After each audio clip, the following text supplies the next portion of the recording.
all that you see that are in carton boxes, it means that it's been already fermented and processed by us.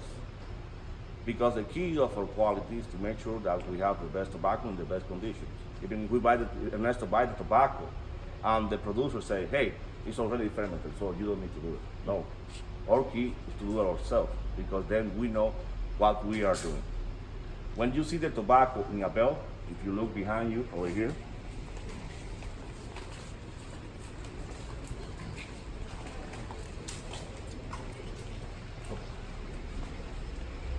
this is a bell of tobacco. Usually it will have around 128 pounds. It could be different depending on the humidity of the tobacco.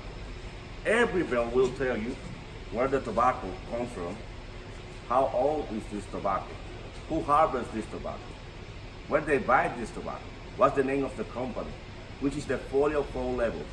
I guess you know Ligero, Viso, Seco, Volado, right? As you know, Ligero is the one that is the strongest tobacco and has a low, really low combustion.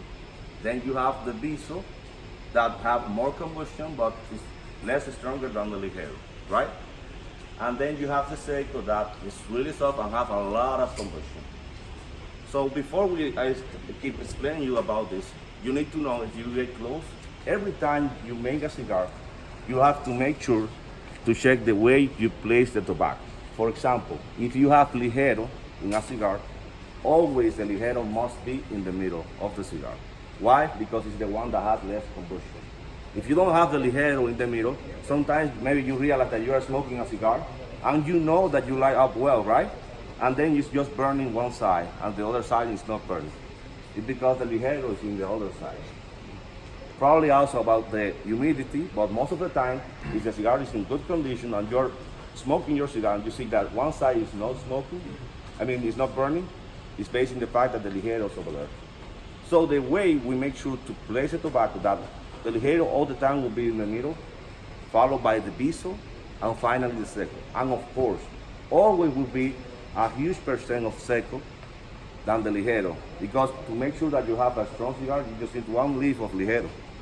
But to make sure that the cigar will burn well, you need a lot of Seco.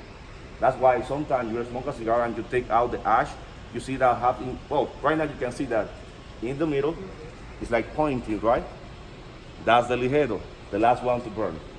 So the Seco and the Viso, make sure that the Ligero will follow him and you have an equally ash on your cigar, okay? I wanted to explain you that so you can appreciate how the burn of the cigars goes. So going back to this topic, the one, as I told you before, the one who buys the tobacco, the one who makes the blend is Ernesto. For example, planification department will tell Ernesto, for example, Ernesto, we need Piloto Cubano, Ligero, wrapper, right? So Ernesto says, okay, he goes and gets the tobacco. And of course, the producer will tell him, so here's your wrapper, here's your figure, Piloto Cubano, Ligero, right? But what happened? When you get the bale, it doesn't mean that 100% of this tobacco is all wrapper. It will have a huge percent that is wrapper, another percent that is binder, and maybe you will find a little bit of figure. Maybe, some cases, if they don't do the selection well. Besides that, even if they told him, yeah, all this is Ligero, so it's okay. It doesn't matter, we need to do the classification. Why? Because maybe you will find in this tobacco not just Ligero, also Viso, also Seco. But you have the fact that for sure, more percent will be of Ligero, depending on the tobacco you buy. That's why every time we buy a tobacco in a bell, we need to do the classification by yourself. Why? For us as a producer, when you smoke this cigar, you say, wow, this is wonderful, I want to buy a box. Then you smoke the first one, oh, this is amazing. And then you smoke the second one, what's wrong? It's really sour. Something changed, because maybe we didn't ferment the tobacco. Maybe the humidity was too high, but that's the kind of thing we like to avoid. I even remember one day when I joined the company 2 years ago, we got this guy that talked to Ernesto, we were all sit together. Of course, I'm a sales guy, so I made my commission if I have a good sale. So this guy said, Ernesto, I love this cigar. I want to buy 1 million of cigars. As you know, my head like, yes. I'm gonna get married tomorrow. was really happy. Then Ernesto talked to him and say, when do you want those cigars? Well, I'm gonna pay you cash. I want the cigars next month. So Ernesto told him, sorry, it's not possible. What? I'm gonna pay you cash for 1 million of cigars. When can you deliver the cigar? In 2 months? Let me calculate. Well, I could give you half in September. That was in March, right? So I told him I could give you half in September and the other half by February. So this guy said, I'm not interested in them. Thank you. And he left. And you know, I was almost crying. And of course, I go click close to Ernesto. Hey boss, why you say no? So Ernesto told him, I cannot believe you asked me that. Hey, you need to understand, quality and quantity will never be friends. If I sell those millions to that guy and deliver in 1 month, yes, I could do it. I just need to hire people, put tobacco, and make a cigar, binder, filler, wrapper, done. But what's gonna happen? He will never buy me a cigar in his life again. And he will make sure that I don't sell another cigar. Why? Because he will tell to everybody, yeah, he gives you a sample that is really good, then after that, it's all shit. Right. Yeah. So remember, quality and quantity will never be friends. Just don't follow the money. Don't think about commission or stuff like that. Make sure that you have the best product for your customers, and of course, they will feel happy with you. Because if you have a good relation, the result at the end will be hundreds of years of good business with this person. So now, again, back to the topic. I'm sorry, I'm giving you a lot of examples. That's good. Good. Also, if you see on the right, you will see this light. Maybe you ask yourself, why we have that light over there? I guess you're all familiar with this bug called La Cioderma, right? It's the bug that produces inside of the cigar, based on the fact that the heat is too high. So we have to make sure that every time we buy tobacco, every time even, for example, Jamilet brought a cigar from outside, maybe it has a bug inside. And of course, those bugs will be produced again in all the tobacco. At the end, we will have nothing. And as any other bug, the yellow light always keep attention to the bug. And of course, they can fly. So that's why we have this light and a special gum to make sure that the bug will stick over there. And of course, we won't have any issue with bug in all tobacco. Because to find out a bug inside in a cigar, sometimes it's a little bit difficult. People think that, well, if I see a hole outside, it means it has a hole, then I cannot smoke the cigar. It doesn't matter. Maybe the bug didn't eat outside, it's even eating everything inside. So the right thing to do that when you buy a cigar, you just make sure that you have, like for example, your ash, and check, of course, on the foot of the cigar, like this. And if you see tiny particles, really tiny particles, a lot of them, then it means you have bugs inside. But of course, all the process we do, we will make sure that we have the tobacco in the best conditions to avoid that this kind of situation happens. But also you have to keep in mind that, for example, you buy a box of cigars, okay, I buy my box, I'm going to the beach, and I left the box at the car. And then, oh, I'm not going to get to the beach, I'm going 2 days. I left the box all the time on the car. At the end, I'm at the beach, and I take the cigar out, it's so dry that you cannot even smoke it. It's so dry that as soon as you put the cigar, the wrapper will all destroy. Why? Because the tobacco always needs humidity around it. So it doesn't matter if you have it in your box. Once the sun touches the tobacco, the cigars directly, of course you always will have an issue. So when you buy a cigar, make sure the environment where you have your cigar, the sun is not touching directly the cigars, even if you don't have a humidor. So in that way, you make sure that you can enjoy your cigar as best as possible. Yeah. Okay. So now we are going to check how we process the filler, and of course, then how we process the binder and the wrapper. Please follow me. Here, as you can see, all this is filler. Okay. How you know it's filler? Most of the time, the filler, the main vein will be a little bit, a half of just a little bit out.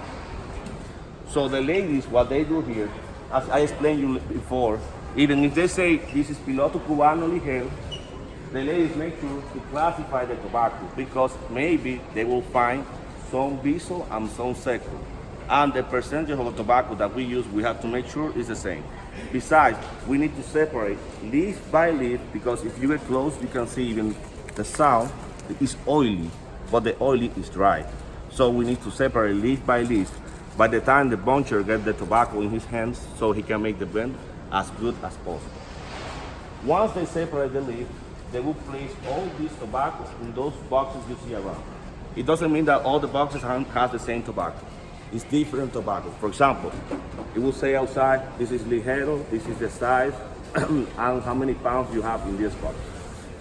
After that, behind you is where we start to make the blend of the cigar. The way we make the blend, we don't work according to the name of the cigar. For example, if it's Carrillo, La Historia. No. Why? Because La Historia has the 4 different formats. So if I tell one of my employees, yeah, make a IP Carrillo La Historia, he will do whatever he wants. So we have to make sure that we always work the cigars by code. For example, La Historia is Senator, right? The Senador. I guess all of you know that cigar, right? The code is 0202. So planification department will tell to that person, hey, we're working with La Historia, 0202. Immediately they will know what tobacco they need to put. As you know, the component of one cigar will be always 1 wrapper, 1 binder, and 3 fillers. It could be 4 filler, 5 filler, 2 binders, 2 wrapper. It doesn't matter, but it's always a combination. So what we do, we separate the tobacco in here, leaf by leaf. For example, is the code 0202 La Historia, the Senator, have 3 different leaves, right? 3 different fillers. For example, Piloto Cubano, Corojo, Criollo 98. They will separate the tobacco and have this exactly quantity to make 50 cigars. I mean 50 blends. As you can see, look at the way he's putting the tobacco right now. Like this, I mean like this, and then if it's another filler, like this. So it's separate with different tobacco. And they know this is a variety of tobacco, this is another variety of tobacco. Then we use a plastic bag, right? And put the blend just like that inside of that bag and sell all the tobacco, what we call the bank. I mean, all the tobacco here goes to one specific place so the roller and the buncher can get the tobacco and start working with the blend. As you can see, this is a beautiful process until now. Do you have any questions? No. Or I'm talking too much? I mean, No, it's very good. Perfect. So now after here, we're gonna pass to see how we work with the wrapper and the binder. In a few words, the fermentation process. Very good. Bueno, regularmente trabajamos mucho con Habano Ecuador, con Eric con Broadleaf, con Eric por supuesto, tabaco de Nicaragua. En un 85% utilizamos tabaco de Nicaragua. ¿Cuántos por ciento? Guys, follow me, 85%. Nicaragua. Nicaragua. Pero procesado y fermentado por nosotros aquí. Esa es nuestra clave, mantener la calidad de nuestro cigarro. Y ustedes fermentan en gavilla, ¿sí? No. Guys, the smell here is a little bit stronger, so I'm sorry about that.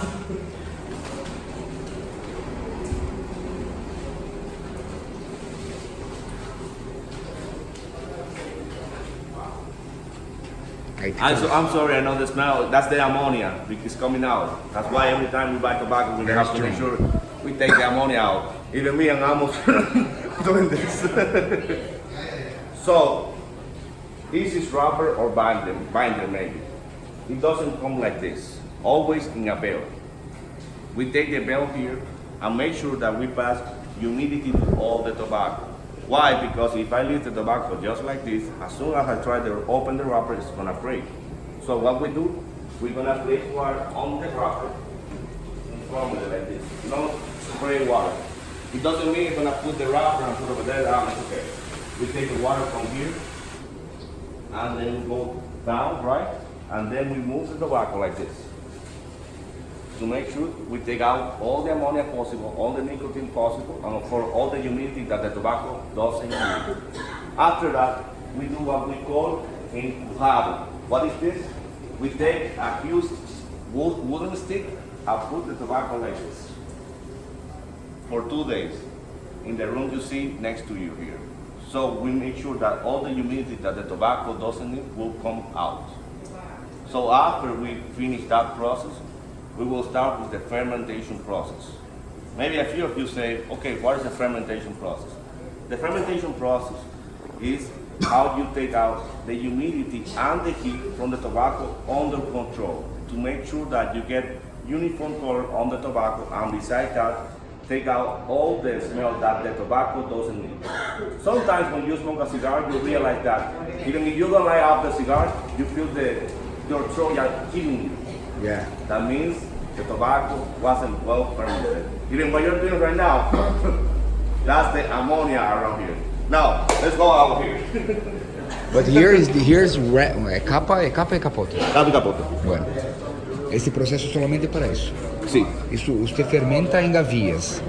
En gavilla, claro, que vamos a verlo aquí. Sí. Pero tripa no en gavilla. No, ya separada, porque viene con la avena a mitad, separada. Ah, ya viene con la avena separada. Sí, porque no podemos dejar la avena completa, porque entonces va a afectar el producto terminado o lo va a tapar el cigarro. Bueno, y cuando se fermenta la tripa, ¿usted va a enseñar para nosotros también la fermentación de la tripa o no? Sí, lo hacemos, si es necesario. Lo probamos primero. Pero no se hace así en gavilla porque no viene en gavilla, ¿sí? No, porque la tripa es muy pequeña, no se puede poner en gavilla. Pero usted la capa pone sí. así, hoja con hoja. Sí, claro. Sí, sí. Sí, en paquete. Guys, over here, you will see that this is how the fermentation process starts. Depending on what kind of tobacco Capa we y are capote. working, for example, if we're working with Maduro wrapper, Connecticut broadleaf, San Andres, that one, the fermentation will take from 4 months to 6 months, staying over here. But it doesn't mean I'm gonna put the tobacco here for 6 months and forget about it. No, every 15 days, we check how the temperature is going, and then we do what we call volteo. What is the volteo? Move the tobacco from up, down to this side. Up, down. Besides that, not just the tobacco here, because if you see right now, we have tobacco outside here, right, wrapper? Well, we also have inside. So when we do the volteo, we make sure that this one go inside, and this one come outside. De volteo. Exactly. So you make sure that it goes equally, the fermentation process in all the tobacco. How do you know that if the fermentation process is not well? I'm sure all of you right now feel your throat like killing you. Yeah. That's the result if the fermentation process is not doing well. So we always focus that part. Besides that, we need to close all this area to make sure that the tobacco doesn't have environment for outside. Ok. Why? Because the cigar is an organoleptic product, but specifically the tobacco. What I'm talking about organoleptic, you have a salami and put the cigar next to a salami, just for 20 minutes. Then you're gonna take that cigar and smoke it, and you will say, oh my God, the note of salami is wonderful in this cigar. Like barbecue and spicy at the same time, this is amazing. So remember about that. And how long does it take, this process, the minimum? I know. Well, minimum will take 2 months. For example, the Connecticut wrapper will take less time. For Broadleaf. Maximum, broadleaf. Broadleaf, like. 6 months, even 8 months, depending about what we are looking for. Okay. Because we have to make sure that it's a uniform color in all the wrappers. Okay. So the tofu is really easier to grow. But The broadleaf is takes a yeah, not just broadleaf. San Andres, all the tobacco that you see have really dark color. It will take more time because it's too oily and it takes much time. But the fermentation is not only about the color, it's about the aromas. Exactly, the aroma, and take out all the nicotine possible and You take ammonia out outside. nicotine, and you can take out the ammonia. Exactly. And what do you think develops? What kind of aroma? Como, por ejemplo, They burn the leaf, and when they burn the leaf, if it goes equally and doesn't light off, then it's well fermented. that's okay. Yes. Guys, now we're going to see the sorting process, okay? On the wrapper and the binder. I'm sorry, I know the smell here is too strong. The fermentation of the filler, we're not going to see the fermentation of the filler, no? Like filler, I don't have right now. But You don't have. We do it. But we don't do gavillas, no es hecho por gavillas, porque no vienen gavillas, como usted No, viene dijo. como está aquí. Pero ¿cómo usted puede me enseñar cómo sería, por ejemplo? Usted pone así mismo, hoja a hoja, Exacto. una arriba de la otra sin amarrarla.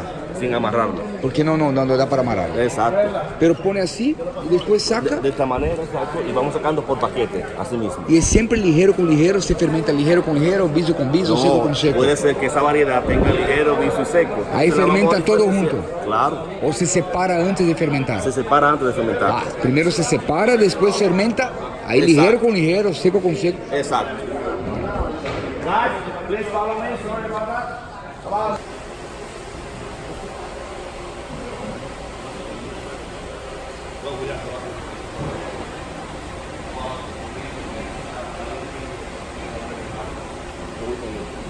Buenos días, ¿cómo estamos? So guys, here is the sorting process for wrapper and binder. As you can see here, always we have beautiful ladies to open and check all the quality of the wrapper. No holes, by color, by sizes. Why? When I say by sizes, if you have a tiny size of wrapper, but you have a huge cigar, for example, 70 by 70, you cannot use a small wrapper, right? So that's why we have to make sure we separate leaf by leaf. Besides that, every time they touch the wrapper, they make sure they open it as much as they can. So the wrapper will have nice conditions in the middle. Besides that, come to see the fermentation process result. As you can see, all the black spots that maybe at the beginning have the tobacco, after the fermentation process, all those huge black spots spread around all the wrapper, giving the chance to have an even beautiful and more wonderful color on the wrapper. Why? Because you as a consumer, when you get a cigar and you see that you have one cigar, right, different color of wrapper, you're not going to be happy about that, because it means, in your opinion, that I didn't spend enough time to make sure you feel satisfied with all cigars. As we talked about before, quality and quantity will never be friends. It doesn't matter if I make a huge business if you don't want to see me ever again, based on the fact that I'm giving you really bad cigars. So as you can see as well, always we have this temperature to keep the humidity on the wrapper, because if the wrapper dries, as soon as I open the wrapper, it will break for sure. The most important part of the wrapper to roll the cigars is this side over here. And I mean left side and right side. We never use this one in the middle. For us, that's waste. So what we do without all that waste, I mean, when I take out that, we accumulate in huge quantity, and that's what we call scrap. So we sell that to the regular cigarillos company. So that's why in tobacco, you never have waste. Or at least, not until now, if you know how to use it. So after they separate the leaf by sizes, by color, then we start the despalille process. What is the despalille process? When you take out the main vein from the wrapper, I mean this one, take it out. Why? Because if we leave that leaf, at the end when I do my cigar, you know, I will see this for sure. But you need to know that if we do this process, it means that we're gonna use the wrapper immediately. Why? When you take out the main vein on the wrapper, it's like taking out your column from your body. And I won't say it's killing you, right? But you're taking part of the strength of the leaf, because here we'll have all the nutrients on the wrapper, of course, also the binder. So after here now, we're gonna see the despalille process.